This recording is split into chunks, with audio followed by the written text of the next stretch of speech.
George St. Pierre, Alexander Volkanovski, Tyson Fury. What do these three men all have in common? They're at the top of their game and they're clean shaved, and you could be too with Manscaped. The MMA Sucker podcast is happy to announce that we are now sponsored by Manscaped, and you can get a massive 20% off and free worldwide shipping with the code SUCKER at checkout. Now, a little bit about Manscaped. Manscaped is the best in men's below the waist grooming, offering precision engineering tools for your family jewels. With Valentine's Day just around the corner, there's no better time to invest in the all-new Performance Package 5.0 Ultra, designed to elevate your grooming game. As part of the Performance Package, we have the Lawnmower 5.0 Ultra, which I've been lucky enough to get my hands on, and it is a quality bit of kit. Quality bit of kit. The electric trimmer features skin-safe technology, making it harder for you to nick yourself than it would be to land on prime Anderson Silver. It also comes with their brightest ever LED spotlight yet. It's brighter than the lights of the UFC. I mean, come on, guys, check this out. Got that. Look at that bright light. Brighter than the lights of the UFC, I'm telling you. On top of that, it's also waterproof, making shower shaves an absolute breeze. But that's not everything. This package also features the Weed Whacker 2.0 nose hair trimmer, Manscaped's liquid formulations, and two free goodies. The Shed travel bag, which I've been, again, lucky enough to get my hands on, and Boxers 2.0, because let's be honest, guys, comfort is king.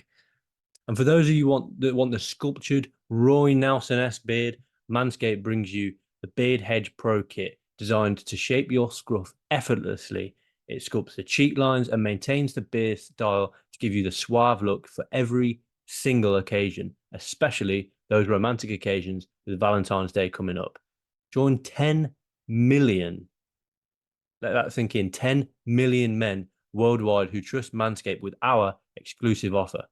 Go to manscaped.com to bag 20% off with the code SUCKER. Is that enough? No? Throw in free worldwide shipping. Like I said, head over to manscaped.com, use the code SUCKER, that's SUCKA at checkout for 20% off and free worldwide shipping. Thank me later, your balls will thank you.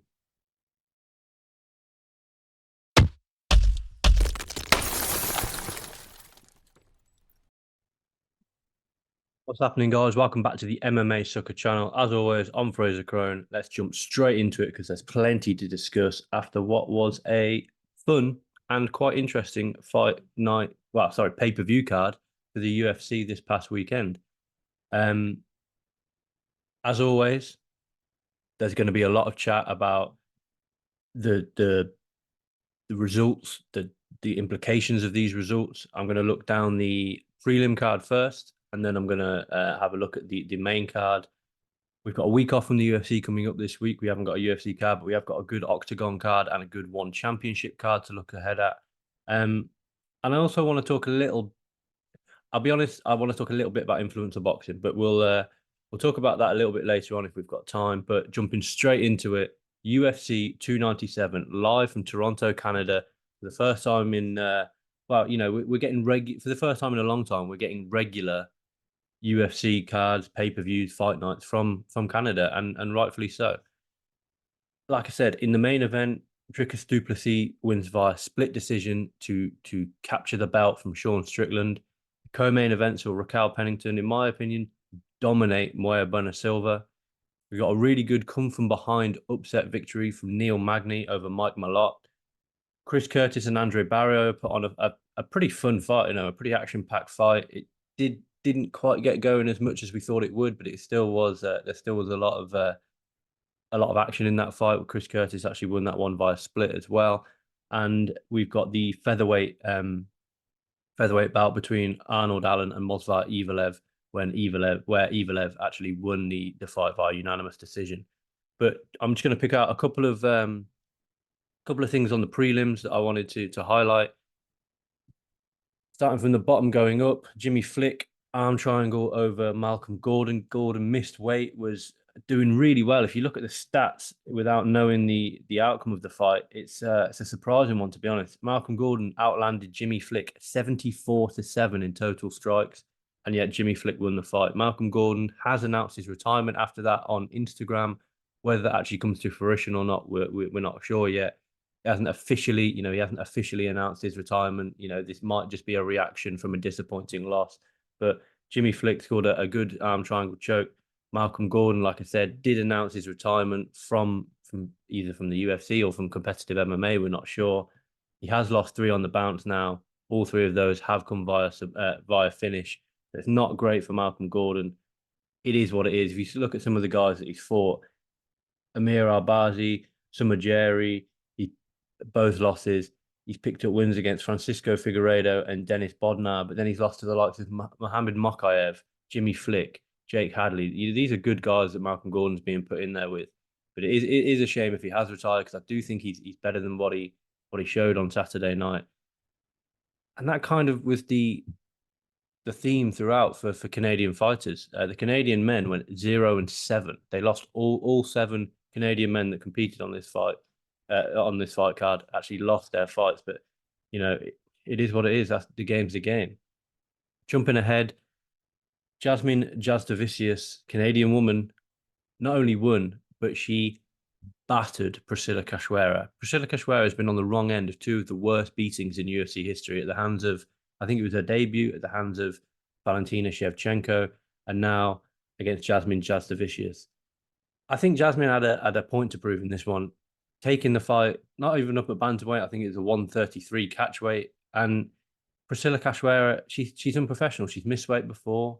She's multiple fouls in multiple fights, and she's just not good enough for the UFC.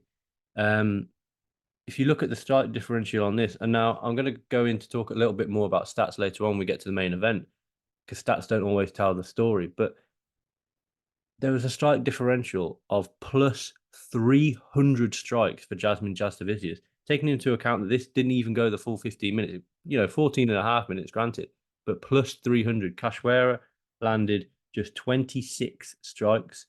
Jasmine Jasdavicius landed 326 strikes. I'm pretty sure I saw a stat flash up on the broadcast that was a new bantamweight record. I'd have to double check the facts on that one. But Jasmine Jasdavicius, she was quality, she was technical, she was aggressive throughout. She constantly threatened the finish, but stayed patient and got the job done. Cachoeira, for me, that's it for me in the UFC. She like I said, she constantly fouls her opponents, and they're blatant fouls, eye gouges, glove grabs. I saw a clip this week when she tried to sort of pull the top down of, I think it was Miranda Maverick. In this one, although she didn't sort of openly cheat, she openly told the broadcast that she wouldn't be able to make weight. She's known about this fight for a long time. I remember this being this one being announced a long time ago. And for me, Cachoeira, she's 4-6 in a UFC career, and the wins that she's got are girls that have sort of favored her style. Ariane Lipsky's going to stand with her. Ji Young Kim going to stand with her. Gina Mazzani, although she got a few takedowns, Gina Mazzani's stand-up is, for want of a better word, atrocious. And Shana Dobson, again, is going to want to stand with her. They're the 4 wins she's got, and they're all favourable fights for her. The fights that aren't favourable for her, Valentina Shevchenko, dominant win by Shevchenko. Molly McCann looked to take her down and did so. Gillian Robertson obviously looked to take her down, did so, and dominated. Miranda Maverick looked to take her down, did so, dominated. And now Jasdavicius took her down and dominated.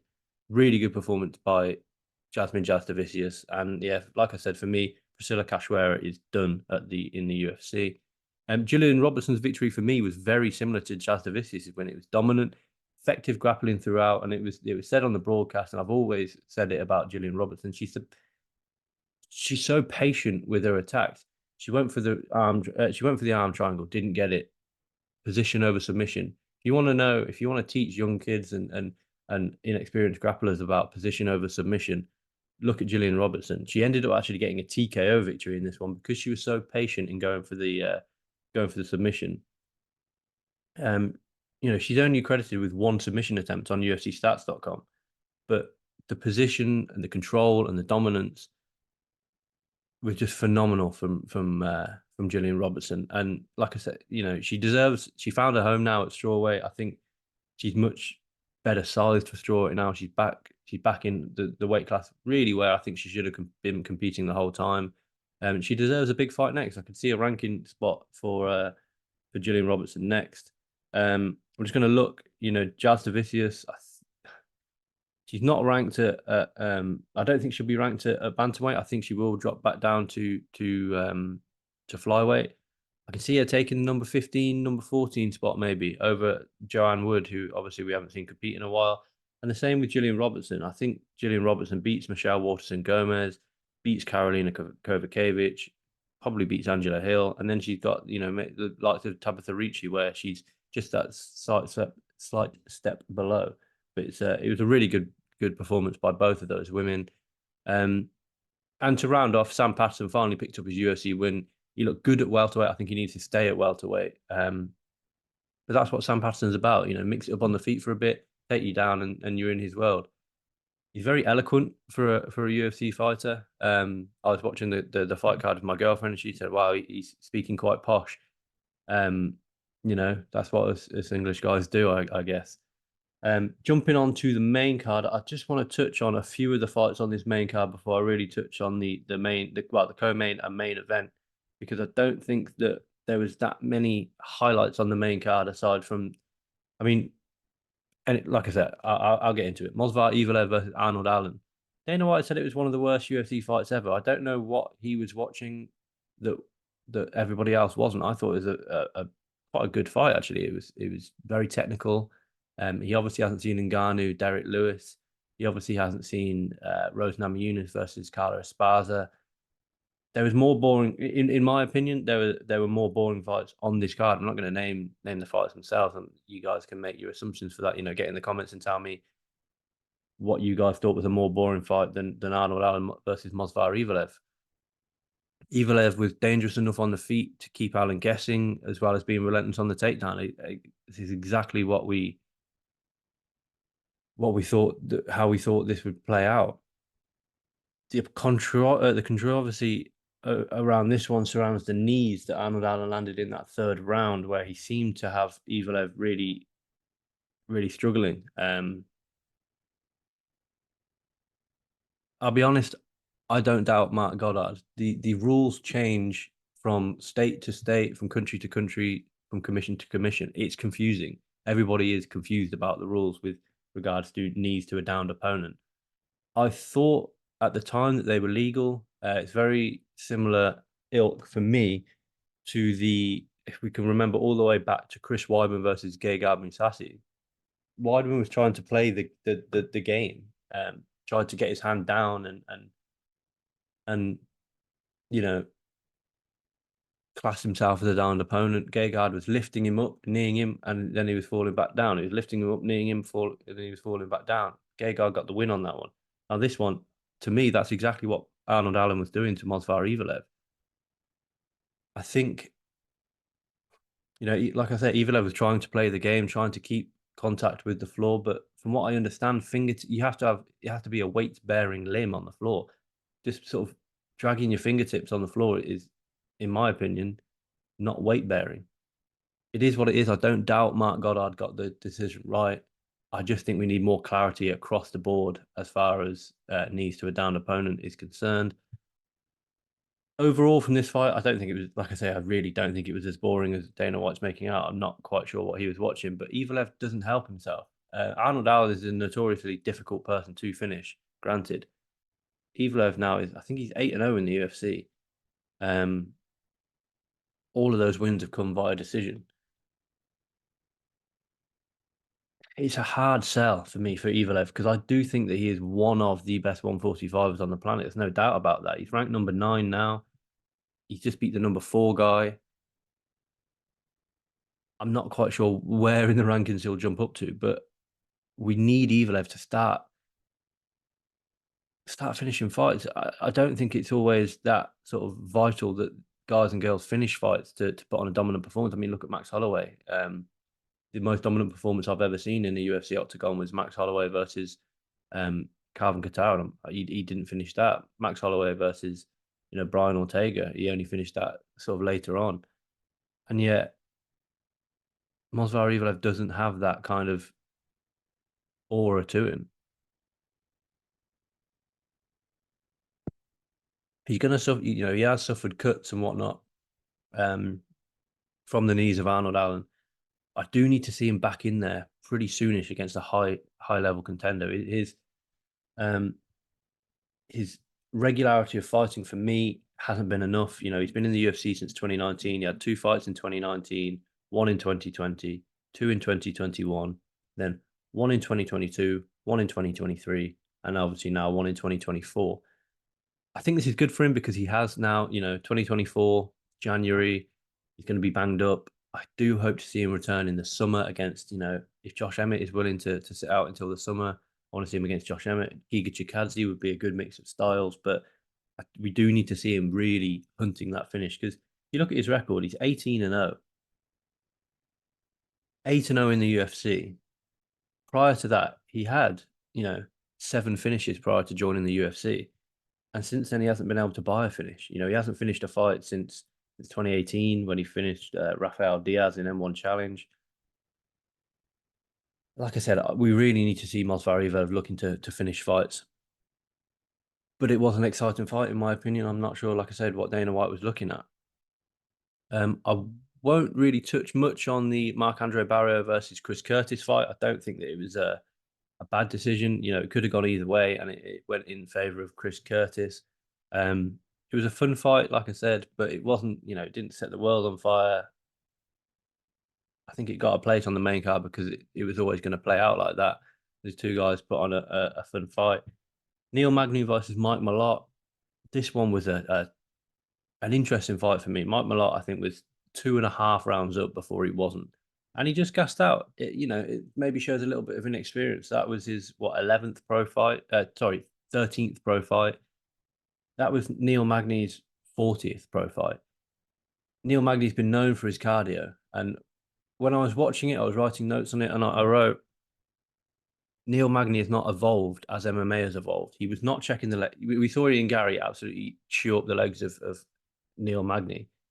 And I don't think that he really is evolving as a sport. Leg kicks are a much more prominent attack in the sport now. And Neil Magny is not evolving with the sport. And yet he just kind of old man Mike Malott in the end. He got the TKO finish with 15 seconds to go. I think there's a potential that we could have been looking at a draw, or we would have been looking at a Mike Malott win. And I was trying to matchmake Mike Malott in the middle of the second round because I thought, look, he's so dominant, he's so at ease, he's taking Neil Magny down at will, he's controlling him when they're down there. I'm just going to look at the takedowns landed for Mike Malott. 4 takedowns landed of 6, 6 minutes control time. I was trying to matchmake him before he'd even won the fight, and that's a mistake on my part because Neil Magny, he jumped for the guillotine, he slipped off it. Magny fell into his guard and did Neil Magny things. He finished the fight via TKO. Now Neil Magny is not well known to knock people out. That's his first TKO victory. I mean, I'm having to scroll down a long way here since May 2018 when he knocked out Craig White. So that is a real disappointing loss for I'm just checking. Yeah, that is the first. I've got that right. That's the first TKO since 2018. And even before that, it was 2016. Before that, it was 2015. That's his 4th TKO victory in the UFC, and it's come in his 40th pro fight, Neil Magny. But yeah, going back to the point, I think Mike Malott will bounce back from this. He's just, he's facing, not only is it a step up in competition, but it's a step up in competition against one of the most experienced guys in the welterweight division, Neil Magny. Just having a look who I would match Mike Malott with next. We always like to look ahead. It's a difficult one. We don't quite know where he stands at the moment with regards to, where he is in his career. there's definitely good fights for her. Jake Matthews, Carlston Harris, I think would be a good fight. Um, Chaos Williams, maybe that's a dangerous fight. Joaquin Buckley, um, Gunnar Nelson. I don't what's Gunnar Nelson up to these days. Uh, Michael Chiesa, I think, is a good fight as well. There's definitely options for Mike Malloy. Neil Magny, I think, he's still competing in the top 15. We'll see where that goes for Neil Magny. You can never really guess with Neil Magny. He's very much the gatekeeper to the top 10, top 15. But moving on to the co-main event, Mayra Bueno Silva versus Raquel Rocky Pennington. Official decision 49-46, 49-46, and 49-45, all in favor of Raquel Pennington, the new women's bantamweight champion of the UFC. And if you'd watched the MMA Sucker podcast last week, you won't be too surprised about this. I picked Raquel Pennington to win this fight based on her experience. And I think what we saw in this fight was Raquel Pennington winning the fight based on her experience. It's almost like I predict these things. Mayra Bueno Silva came out very fast in that first round, landed some good strikes, landed some good takedowns. On multiple occasions, looked like she'd potentially even got the the referee was maybe even looking at stepping in. Sorry, she outlanded Rocky in that round, 27 strikes to 26. But Rocky did have some success on the feet in that one. Round two started. Bueno Silva looked kind of tired. I think, to be honest, Bueno Silva had what she'd done is just thought that she was a lot better than Raquel Pennington. Didn't give her the respect that she deserved. Didn't really respect her abilities on the feet. It was a straight shot to Pennington. For me, this was a grinding fight, both for both women and to watch, because Raquel Pennington, you knew what she had to do. She had to keep the space and strike with Bueno Silva, and she would have won the fight with ease. Instead, she closed the distance, made it a grinding fight. It was, for want of a better word, a little bit of a boring fight. But if you are sort of a technical grappler or enjoy the technical side of grappling, which I do, I found it quite an entertaining fight to watch. Round three, I mean, rounds 2, 3, and 4 for me were really where Raquel Pennington began to impose her will on Bueno Silva. It was clear that Bueno Silva was tired. I think it was at the end of the second or third round. The commentators sort of mentioned it as well, that Bueno Silva was just sort of sat cross-legged, couldn't get back to her feet for fatigue. Round 5, I think, was a bit of a shutout round, and it's not a good look. Bueno Silva was laboured getting back to her feet throughout the fight. And like I said, Bueno Silva, with the greatest of respect, she hadn't fought. She'd fought one high level girl in preparation for this fight in Holly Holm. Wins over the likes of Lena Landsberg, Stephanie Egger, and Wu Yanan don't exactly put you in great stead to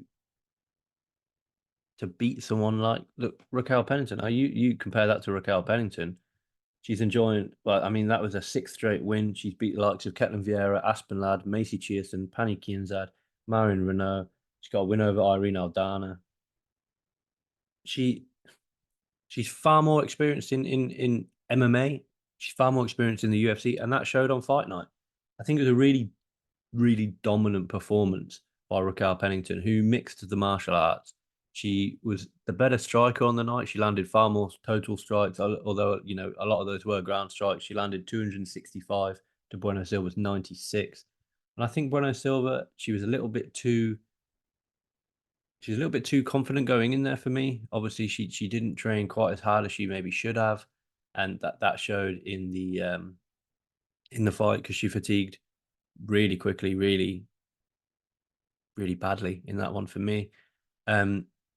I think she didn't respect the stand-up game of Raquel Pennington, which obviously paid dividends for Pennington in this one.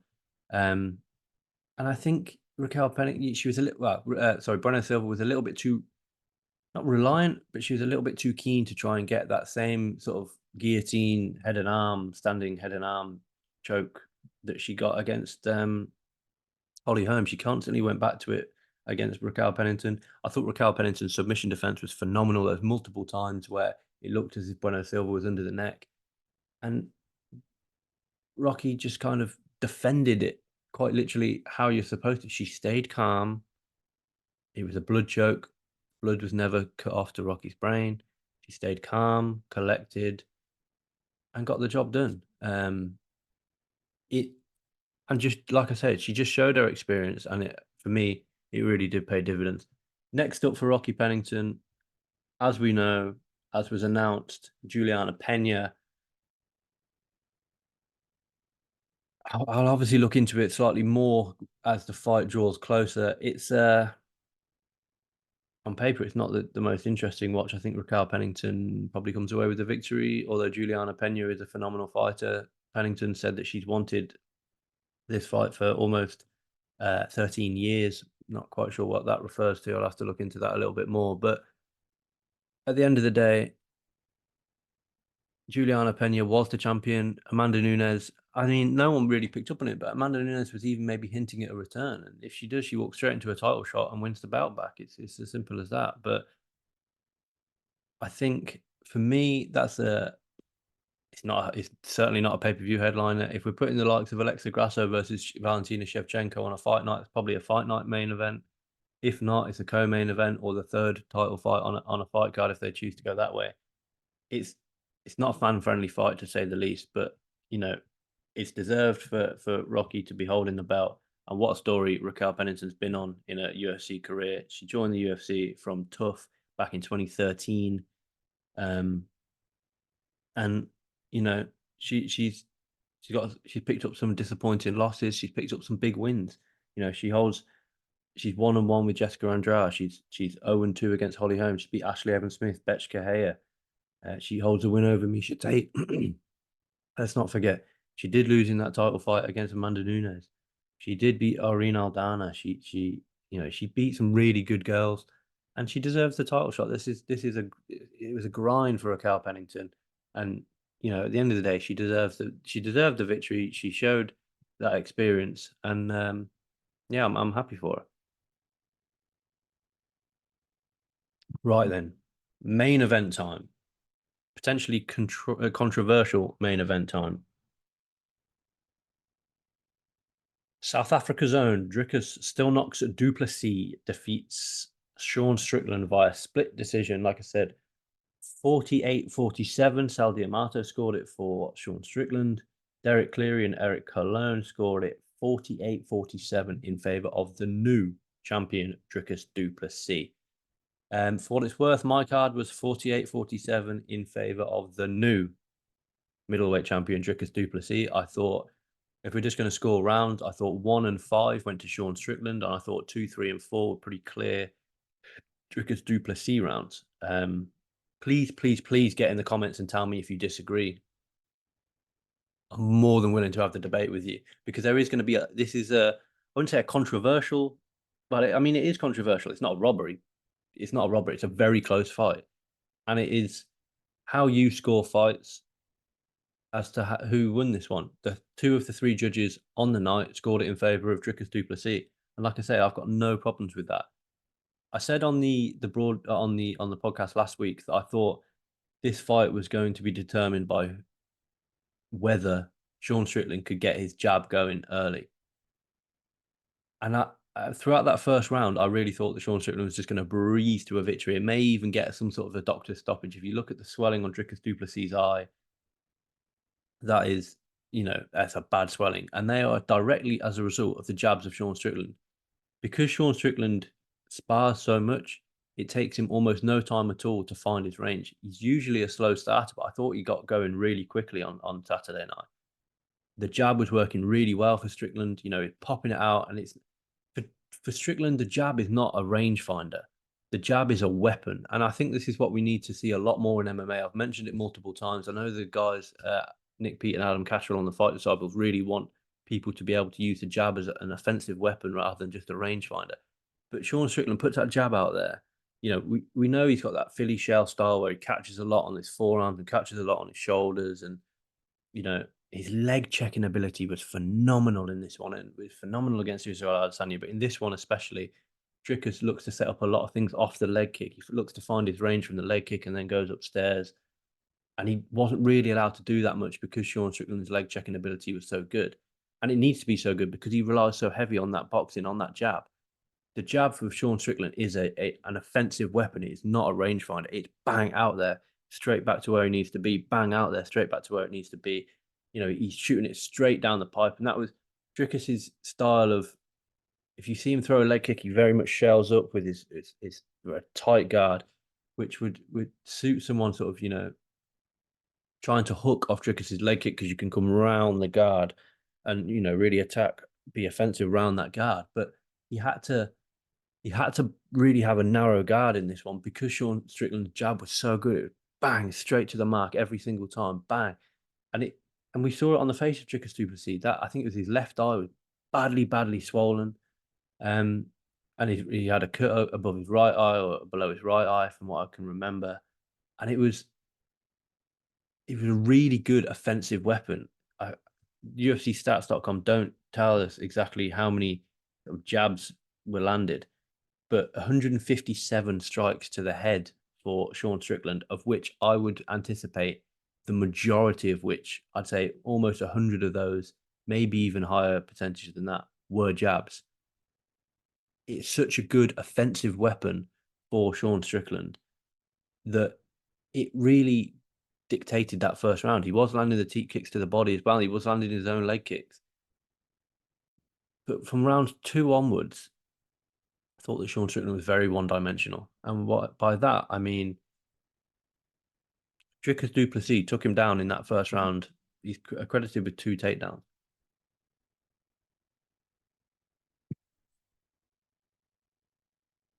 Excuse me. He's credited with 2 takedowns in that first round. And Dricus du Plessis put that, I wouldn't say doubt, but put that idea in Sean Strickland's mind that, look, if you get too close, if you don't mind your P's and Q's, if you don't get your you know, if you teep kick me and don't get your leg back down quick enough, if you're ever off balance, if you ever, you know, it was mentioned on the broadcast that Sean Strickland leans away a lot from the hips. He keeps his feet where he is and leans away a lot out of strikes, exposing his hips where Dricus took him down. Dricus put that sort of seed of doubt into Sean Strickland's head when he did take him down, you know, once in that first round, and then it was a chain takedown for the second takedown. And I think that Sean Strickland from rounds 2, 3, and 4 at least became very one-dimensional. Like I said, he was very much just a boxer in there. He wasn't really mixing in the leg kicks an awful lot. We look at you know, round 2 strikes, Sean Strickland, he landed 4 leg kicks in the first round, 1 in the second round, none in the third, none in the fourth, 1 in the third. Body strikes, 2 in the first round, 1 in the second round, 2 in the third round, 1 in the fourth round, 4 in the fifth round. He became extremely, you know, extremely one-dimensional, which is what I think probably lost him the rounds 2, 3, and 4. And then in the fifth, you know, the stats show that he did mix it up a little bit more.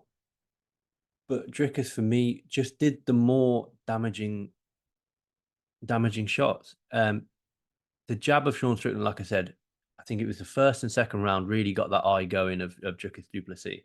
And you'll be interested to find out that total strikes landed between Sean Strickland and Dricus du Plessis in the second round, which I have scored for Dricus, was 26 apiece. Dricus did get the takedown, though. Takedown with no damage and no fight-ending scenario. It's just a change of position, as we know, so you can't really score Dricus too heavy for the takedown. But I really do think that in that kind of last 2 minutes, last minute and a half of that second round, Dricus began to take over.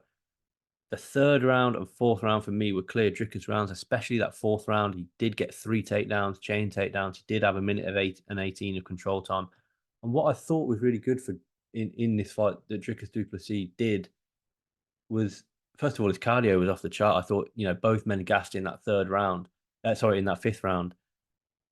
But Dricus took the fight to the ground, and he didn't just take the fight to the ground for the sake of taking it to the ground. He took it to the ground to keep Sean Strickland guessing, to plant that seed of doubt in his mind, and to, you know, just have it in the back of the judges' heads that, look, I have the ability to take the fight to the ground. Fifth round was really fun. I do think Sean Strickland won the fight, won the fifth round. Total strikes 53 to 35. Defended both of Strickland of Du Plessis takedowns. Was certainly better in that final round than he was in rounds 4, 3, and 2. He was a lot sharper. He was landing on Dricus as Dricus was swinging over the top. It was just that fifth round was sloppy. It was just two guys who were both clearly fatigued and were kind of just swinging shots out there trying to catch each other. But stats, like I've been talking a lot about the stats. Total strikes for Sean Strickland 183 landed of 419, 140 of 358 for Dricus. Significant strikes 173 for Sean Strickland, 137 for Dricus du Plessis. And this is where stats may lie. It's not who lands the most shots. This is not amateur boxing. It's not who lands the most shots. It's effective work. And although Sean Strickland's on paper landed 43 more total strikes and a handful of more significant strikes, they weren't damaging strikes, and damage is the most important thing.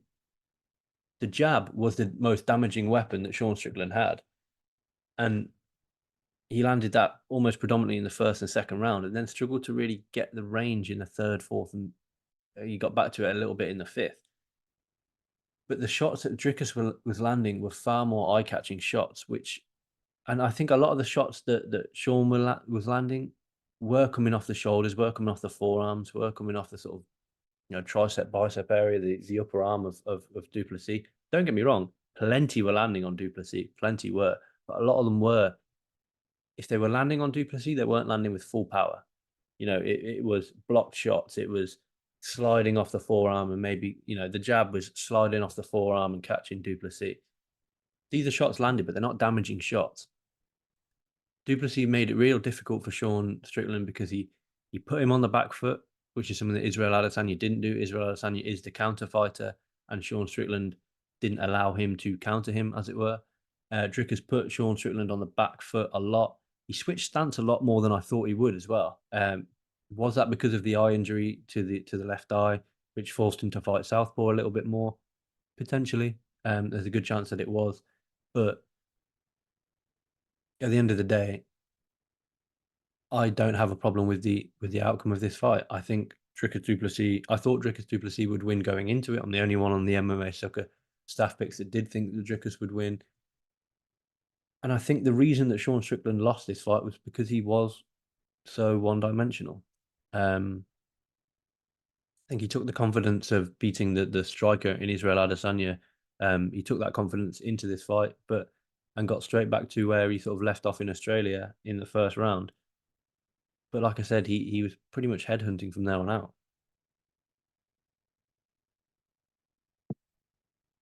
What was interesting for a man that spars so often,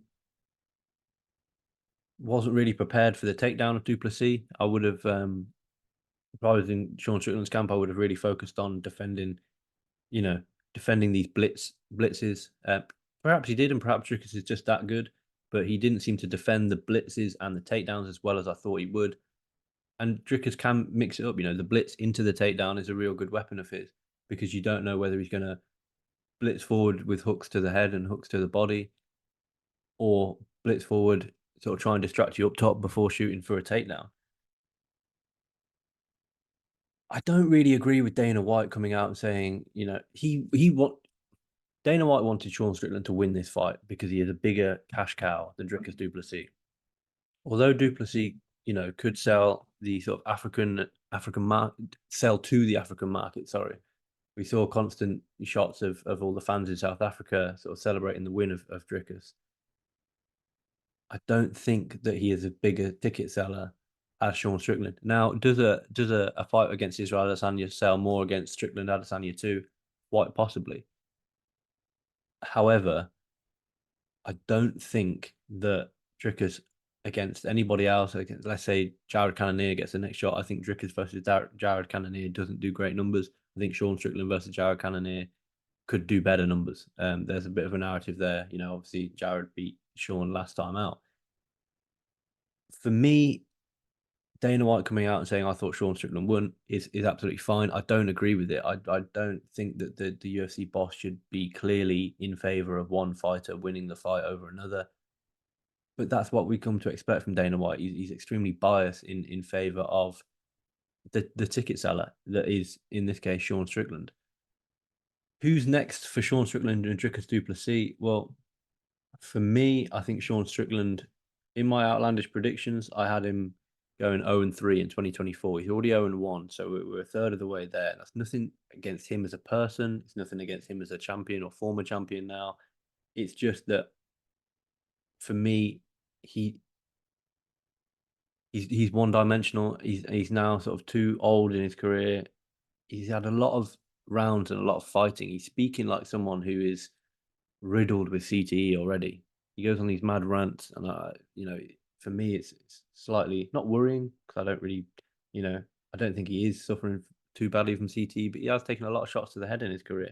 He's had a lot of fights as well. He's what 34 fights into his career, and he's only 32 years old. Next, I think will be the winner. Well, the winner of Brendan Allen versus Marvin Vettori.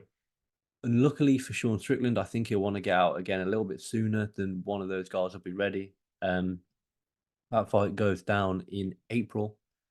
I really want to see the rematch with Brendan Allen because since then, Brendan Allen has looked really, really good. He's been on, he lost to Sean Strickland. He bounced back with 2 straight wins. He lost to Chris Curtis. And since that in 2021, he's on a 6 fight win streak, sorry. And he's picking up a lot of really good wins. A win against Marvin Vettori puts him in that position to rematch Sean Strickland. But I do think that Strickland will want to be back sooner than that. We have got the potential winner of the main event. Well, I think we've got the winner of the main event in a few weeks if it's Roman Dolodzi. I don't think Nasruddin Imanov deserves a rematch with Sean Strickland because that was, again, a boring fight, I'm afraid. For Dricus, I don't want him to turn around at UFC 300 as big as the fight may be. I don't want him to because that eye injury is not. He may have a broken orbital. It was a horrible bit of swelling on that eye, on that left eye, and we don't know how that's going to heal in time. It is January I'm recording this on January the 22nd, the Monday after. If he was to jump into a 12-week camp, that means he'd have to sort of turn around in 3 weeks and get straight back into camp, sparring and whatnot. I don't want him to turn around for UFC 300. I can see him returning potentially for International Fight Week. And what better way to celebrate International Fight Week than against Israel Adesanya? It's the fight that I think Israel Adesanya deserves. I know Alex Pereira was hinting at a potential champ status that he might not be done with the middleweight division last night. He was hinting at it. I'm not sure about that one. I'd rather see Alex go up another weight class to heavyweight and challenge Tom Aspinall for the interim championship, but we'll see about that. But for me, Dricus du Plessis versus Israel Adesanya is the fight to make. And what better way, like I said, to celebrate International Fight Week than 2 African-born fighters going at it? South Africa's Dricus du Plessis, Nigerian, I believe Nigerian-born Israel Adesanya. Let me just double check that because that is, I don't want to get that mistaken. Obviously fighting out of New Zealand now. Yeah, he was born in Nigeria. I was correct with that. I think that's a really good fight, and I think it's a really interesting fight to make. There's been talks online that Jared Cannonier might get the next shot. I don't think that sells. I don't think the UFC will go down that road. Khamzat Chimaev, I don't think he looked particularly great against Kamaru Usman. He fights so infrequently that he doesn't really deserve a title shot. So for me, Israel Adesanya is the fight to make, and it is the fight to make for either International Fight Week or what I think will be UFC 301 in May. If the timeline kind of sets out, International Fight Week is at the end of June this year. That'll be 302. You obviously got 300 in April. 301. I'll just see if we've got. I don't think anything's been announced for that card yet, but if we've got an official. So we've got one fight announced. However, that is in Brazil. I don't think they take Dricus versus Izzy to Brazil. I don't think that happens. 302 potentially, or even going down as far as UFC 303, which will probably be July. We haven't got anything announced for that yet, but yeah, 301. I didn't realize it was from Brazil. I don't think that happens. Yeah, I really don't think that happens. Israel Adesanya versus Dricus du Plessis in Brazil, to me, doesn't make sense. What does make sense is, potential Alejandro Pantoja fight in at 301. You could even do, depending on how Sean O'Malley and Marlon Vera play out, Marlon Vera. There's not a lot of Brazilian champions at the moment. Alex Pereira, but I think he's slightly too. I don't know, but I do think that is the fight to make. The fight to make Israel Adesanya challenging Dricus du Plessis for the belt, and I hope that it's a fight week like we got this week. I don't think fight week was too bad between the two fighters themselves. I think Sean Strickland, I don't agree with his transphobic and homophobic comments. Dana White clearly doesn't have an issue with it, but it is what it is. And as a fight card overall, I'd score this one. A 6.5 out of 10. The reason for that is that we got a lot of decisions on the card, which isn't always a bad thing. It isn't always a bad thing. Because you can have some really good fights. I thought the co-main event was, like I said, for want of a better word, ever so slightly boring. But we got some really good performances. Jasmine Jastovich, I thought Sam Patterson was really good. Gillian Robertson, like I said, Sean Woodson's victory over Charles Jourdain was I thought, a really fun fight. How he makes featherweight, I'm not sure. And then we had the come from behind win for Neil Magny, and the two and news I thought was a kind of important aspect of the card. It didn't get a 7 for me because the co-main event, like I said, was a bit of a damp squib, and there were a couple of labored fights, I feel, throughout the fight card, and also the fact that the crowd was a little bit down due to the fact that like I said, the Canadian men went 0-7 on this card, which is a little disappointing for the fans. But 6.5, I think, for the first pay-per-view of the year isn't bad, especially, I don't think Sean Strickland is a massive star without that star name. And now, we look ahead, we've got a week off the UFC now, before back-to-back fight nights, and then Volkanovski versus Topuria, Murad versus Henry Cejudo, Jeff Neal versus Ian Gary, Amanda Lemos versus Mackenzie Dern, Robert Whittaker versus Paulo Costa potentially, if that one properly does get signed. That's from Vegas, I think. Oh, no, sorry, from Anaheim, California. So, UFC 298 is looking like a good card on paper. Like I said, this weekend, we haven't got we've got a week off the UFC. We've got Octagon 52 live from Newcastle, England, where Jack Cartwright, you'll remember Jack Cartwright was unsuccessful on the Contender Series. He returns in the main event against Jonas Magard. That looks like it's going to be a good fight. Aaron Abbey returns against Christopher Daniel. Matthew Bonner returns against Tej Penaz. Apologies, but there's there's a lot of English talent scattered throughout this card, and Octagon are looking like a really good, I say, regional promotion, but they're becoming a far more better known promotion in recent years. Got Jaime Munguia returning in the world of boxing against John Ryder as well. That's one to keep an eye out for. And we've got a really solid one championship card. Superlek versus Takeru is the main event. Cade Ruotolo returns. Shinya Aoki versus Sage Northcutt, the return of Sage Northcutt again. He obviously returned in May of last year. He's out again now. We've got Gary Tonin versus Martin Nuggan. Just looking down the card here. That's probably the highlights for the card for me. Be sure to tune into Kick Weekly with Tim Wheaton, my former co-host. He does a kickboxing podcast every week. He will, I imagine, will break down all the sort of kickboxing fights on this card far better than myself, because he's the best in the game at it, quite honestly. But I did want to just quickly touch on the Misfits card from this weekend. Now, it's, It's a funny one, to be honest. We had the Prime card um go down from go down last.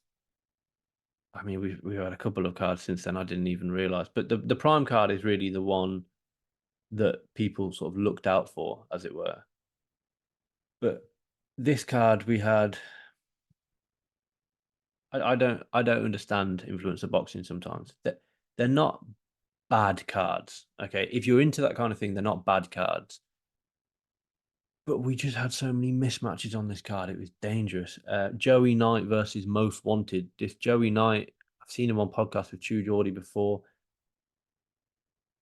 Really good, really good performance by Joey Knight. Ben Williams is a legitimate boxer, and he just battered this geezer Fez Batista.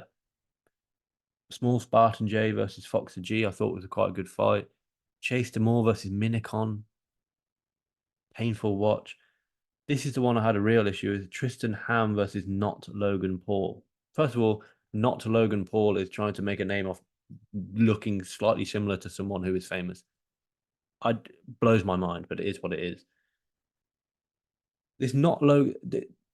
I'm sure you've all seen the stoppage now, and I'll go on to talk about stoppage in the main event as well. But Tristan Ham, don't know who that is, I'll be honest, and I don't really know who Not Logan Paul is. But as I said, he's kind of making a name off not being looking like someone who is famous and not being that person. It's crazy to me. But this Tristan Ham, there's clearly hits hard and clearly dominated not Logan Paul. But what I would say is, what is the referee doing? Is the referee aware that this is not a unified world title fight?